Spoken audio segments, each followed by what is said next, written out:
Mnohí klienti, hostia sa ma pýtajú, ako to je so žralokmi. Nemám sa báť? Tak vám to vysvetlím. Ja ako inštruktor potápania s viac ako 10 000 potopmi po celom svete som potápal častokrát so žralokmi.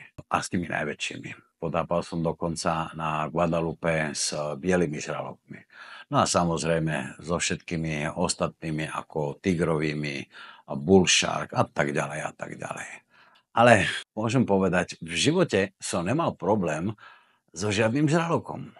Keď tak s potápačmi to hej. Ale pamätám si veľmi dobre, keď som robil kurzy s malými deťmi a bral som ich do malej zátoky a mali sme tam žralokov, baby žralokov v podstate, 1 meter, čierny typ, black tip. A sa tam s nami plávali a pamätám si veľmi dobre, čo to bolo pre mami. Oni čakali na brehu a ja som išiel dole s malými deckami, 8-9 ročnými. A začali sme teda potápať. A zrazu tie žraloky, tie plutvy na tej vode taďal, tie mami, keď sme vychádzali, boli zelené, modré, červené. Ja som myslel, že dostanú infarkt. Údence. A pritom decká si to tak neuveriteľne užívali, pretože na rozdiel od toho, čo vás naučili filmy z Hollywoodu, že so žralokmi nie je žiaden problém.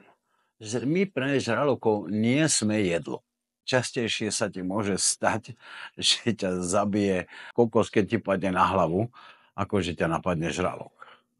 Takže, aby ste vedeli, žiaden strach pred žralokmi. Je to vôbec šťastie, keď sa nejaký žralok k tebe priblíži a potočí sa okolo teba. Samozrejme, treba vedieť, ako reagovať, ako sa správať. Na to sú tam inštruktori, aby to správanie bolo správne. Nejazdíme na žralokoch, nedržíme ich za plutvy a tak ďalej.